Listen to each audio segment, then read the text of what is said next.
మహాకుంభమేళా ఉత్తరప్రదేశ్ ప్రయాగ్రాజ్లో జరుగుతున్నటువంటి 144 ఏళ్ళకు ఒకసారి వచ్చేటువంటి మహాకుంభమేళాలో ఎక్కడైతే ఇక్కడ త్రివేణి సంగమం కలుస్తుందో ఆ నదీ సంగమంలో పుణ్యస్నానాలు ఆచరించడానికి భక్తులు నిన్న ఒకరోజు అంటే ఈరోజు మౌని అమావాస్య సందర్భంగా నిన్న ఒకరోజు మనకు భక్తులు తండోపతండాలుగా వచ్చారు.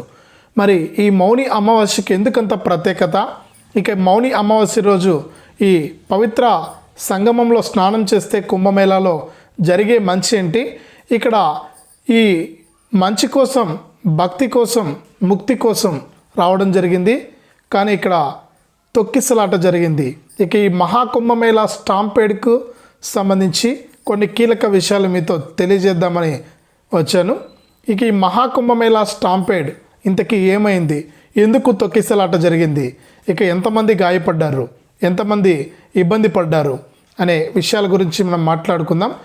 మహాకుంభమేళా 144 ఏళ్ళకు ఒకసారి వచ్చేటువంటి ఈ మహాకుంభమేళాలో దాదాపు ఉత్తరప్రదేశ్లో ప్రయాగ్రాజ్లో జరుగుతున్నటువంటి ఈ కుంభమేళాకు దాదాపు దేశం నలుమూలల నుంచి, అంటే మనకు మన దేశంలోనే కాదు ప్రపంచం నలుమూలల నుంచి కూడా 40 కోట్ల మంది వస్తారని ప్రభుత్వం, యూపీ ప్రభుత్వం అంచనా వేసి ఈ 40 కోట్ల మందిని మనకు ఎక్కడా కూడా ఇబ్బంది లేకుండా చేయడానికి ప్రభుత్వం తగిన ఏర్పాట్లు చేసి ఈ మహాకుంభమేళానైతే ప్రారంభించింది. ఇక ఈ మహాకుంభమేళా జనవరి 13 నుంచి ఫిబ్రవరి 26 వరకు కూడా మహాకుంభమేళా కొనసాగుతుంది. ఎవరైతే సనాతన ధర్మం వైపు అడుగులు వేయాలనుకుంటున్నారో ఎన్నో కోట్ల మంది నాగసాధువులు, అలాగే మనకు మిగిలినటువంటి సాధువులు వీళ్ళంతా కూడా కుంభమేళాకు వచ్చారు. కుంభమేళా ఎంత అద్భుతంగా జరుగుతూ ఉందో ఇప్పుడు చిన్న విషాదం కూడా జరిగింది కుంభమేళాలో. ఇక నిన్న సాయంత్రం నుంచి కూడా దాదాపు 10 నుంచి 12 కోట్ల మంది ఒక్కసారిగా కుంభమేళాకు రావడం జరిగింది. 10 నుంచి 12 కోట్ల మంది ఒక్కసారిగా కుంభమేళాకు రావడం జరిగింది. ఇక దీనికి తగినట్లుగానే యూపీ ప్రభుత్వం కూడా ఏర్పాట్లు పూర్తి చేసింది. అయినా కూడా మనకు చిన్న తొక్కిసలాట ఇక్కడ జరిగింది. ఈ చిన్న స్టాంపేడ్ వల్ల దాదాపు 20 మంది చనిపోయినట్లు కూడా మనకు చెప్తూ ఉన్నారు. కానీ ప్రభుత్వం ఇంకా అధికారికంగా ఎటువంటి అప్డేట్ ఇవ్వలేదు. ఇక మనం అనేక ఘటనలు చూస్తున్నాం, అనేక చోట్ల ఈ స్టాంపేడ్ ఇష్యూలను మనం చూస్తున్నాం. రీసెంట్గా మనకు ఆంధ్రప్రదేశ్లో తిరుపతిలో కూడా తొక్కిసలాట జరిగింది. ఈ విషయాన్ని పట్ల కూడా మనం చూసాం. దీన్ని ఏ కోణంలో చూసాం? మనకు అక్కడ పోలీసులు సరిగా పనిచేయలేదని, ఇక ఒకేసారి గుంపుగా వదలడంతో మనకు అక్కడ తొక్కిసలాట జరిగిందని, మనకు చనిపోవడం జరిగిందని కూడా మనం మాట్లాడుకున్నాం. ఇక్కడ మన ప్రయాగ్రాజ్లో కూడా కుంభమేళాలో కూడా ఇదే జరిగింది. ఏమైందంటే మనకు ఒక్కసారిగా మౌని అమావాస్య కారణంగా ఈ మౌని అమావాస్య రోజు కనుక మనం నదీ స్నానం చేసి, అంటే ఇక్కడ కుంభమేళాలో స్నానం చేసి ఎవరైతే పితృలు చనిపోయినటువంటి వారు ఉంటారో వారికి ఈ పితృ తర్పణాలు కనుక ఇస్తే చాలా మంచిదని అనుకుని భక్తులంతా కూడా ఒక్కసారిగా కుంభమేళాకు దాదాపు వివిధ రవాణా మార్గాల ద్వారా 12 కోట్ల మంది వరకు కూడా నిన్న ఒక్కరోజే కుంభమేళాకు వచ్చారు. ఇక కుంభమేళాకు వచ్చి అక్కడ అందరినీ కూడా పంపిస్తూ ఉంది ప్రభుత్వం. ఇక్కడ ఏదైతే సంగం ఘాట్ ఉందో కుంభమేళాలో, ఈ సంగం ఘాట్లో ఈ యొక్క ఇన్సిడెంట్ అనేది జరిగింది. ఇక ఎప్పుడైతే అర్ధరాత్రి ఈ మౌని అమావాస్య గడియలు స్టార్ట్ అయ్యాయో అప్పుడు ఒక్కసారిగా ఈ సంగం ఘాట్ వద్ద భక్తులు తోసుకోవడం వల్ల ఈ స్టాంపేడ్ జరిగింది, ఈ తొక్కిసలాట జరిగింది. ఇక్కడ మనకు దాదాపు 30 మందికి పైగా గాయాలైనట్లు, ఇక్కడ భక్తుల వస్తువులు చిందరవందరగా పడినట్లు కూడా మనం చూసాం. విజువల్స్ అన్నీ కూడా చూస్తున్నాం. ఇక్కడ మొత్తానికి ఎవరికీ ఇబ్బంది లేదని ప్రభుత్వం ముందుగా ప్రకటించింది. కానీ అక్కడే ఏర్పాటు చేసినటువంటి తాత్కాలిక వైద్య శిబిరాల్లో ఇక్కడ చాలామంది చికిత్స పొందుతున్నారు. ఇక ఇప్పటి వరకు కూడా ప్రభుత్వం అధికారికంగా ఇంతమంది ఈ ఇబ్బంది పడ్డారనే విషయాన్ని అయితే ఎక్కడా కూడా మనకు స్పష్టం చేయలేదు. ఇక ప్రభుత్వం ఏం చెప్తుందనే దానికోసం ఎదురు చూద్దాం. మనం ఎన్నో సంఘటనలు చూస్తున్నాం. మరి ఎందుకు మనకింత అజాగ్రత్త? ఎవరో ఏదో చేస్తారు, ఎవరో మనల్ని కంట్రోల్ చేస్తారు, మనకేముందులే, మన దారిలో మనం వెళ్దాం, మన ఇష్టం వచ్చినట్లు మనం వెళ్దాం, పక్కవాడు ఇబ్బంది పడితే నాకేంటి, పక్కవాడితో అసలు నాకేం పని ఉంది అని చాలామంది అనుకోవడం వల్ల ఇలాంటి ఘటనలు జరుగుతుంటాయి. ఇక మన రీసెంట్గా మనకు తిరుపతి ఘటనలో కూడా ఇదే జరిగింది. ఎందుకంత తొందర, ఎందుకంత ఆత్రం? ఒకేసారి వెళ్ళాల్సిన అవసరం ఏముంది? మనం భక్తి కోసం వచ్చాం, మనం చావు కోసం రాలేదు కదా, భక్తి కోసం వచ్చాం, ముక్తి కోసం వచ్చాం. కాబట్టి భగవంతుడి దర్శనం కోసం వచ్చాం మనం. అలాంటప్పుడు ఎందుకు ఇంత తొందర, ఎందుకు ఇంత ఎగ్జైట్మెంటు?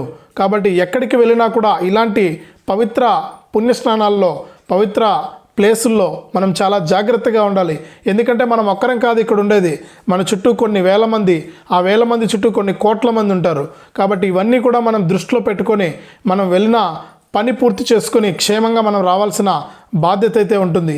ఇప్పుడు పోయిన వారిని తిరిగి తీసుకురాలేం కదా, మరి భక్తి కోసం వచ్చి ఇలా ఇబ్బంది పడితే ఎవరిది రెస్పాన్సిబిలిటీ చెప్పండి? ఎంతసేపు ప్రభుత్వాలే మనల్ని చూసుకోవాలా? మనకు బాధ్యత లేదా? ఎంతసేపు మనం ఇప్పుడు పలు రకాలుగా మనకు విమర్శలు అయితే చేస్తారు. ఇక ప్రభుత్వం ఫెయిల్ అయిపోయింది, ఇక్కడ ఇన్ని కోట్ల మంది వస్తారని ప్రభుత్వానికి ముందే తెలుసు, మరి ప్రభుత్వం ఎందుకు చర్యలు తీసుకోలేదు అని చెప్పి ప్రభుత్వం మీద తోస్తారు.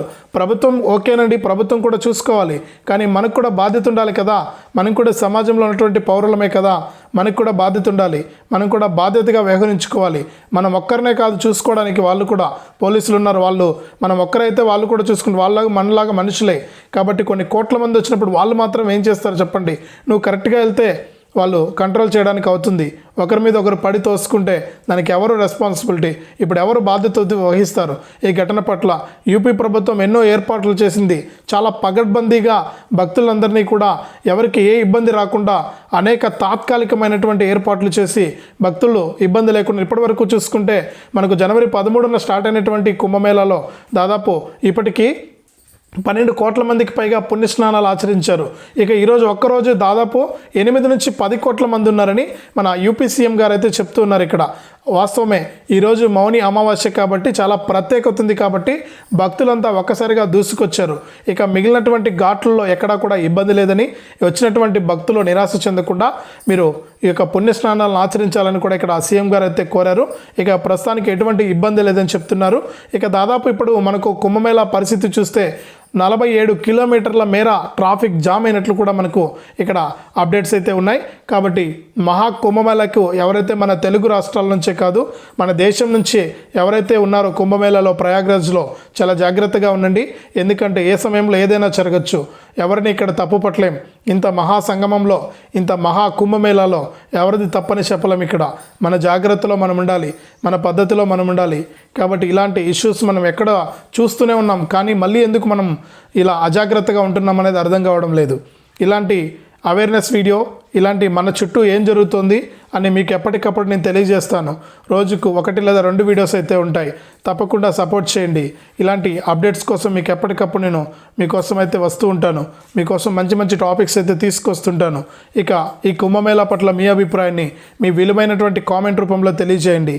తప్పకుండా వీడియోను లైక్ చేయండి, షేర్ చేయండి, సబ్స్క్రైబ్ చేసుకుని గంట పైన నొక్కడం మర్చిపోవద్దు. ఇలాంటి ఇంట్రెస్టింగ్ టాపిక్స్తో మీకోసం నేను ఎప్పటికప్పుడు మీ ముందుకైతే వస్తుంటాను.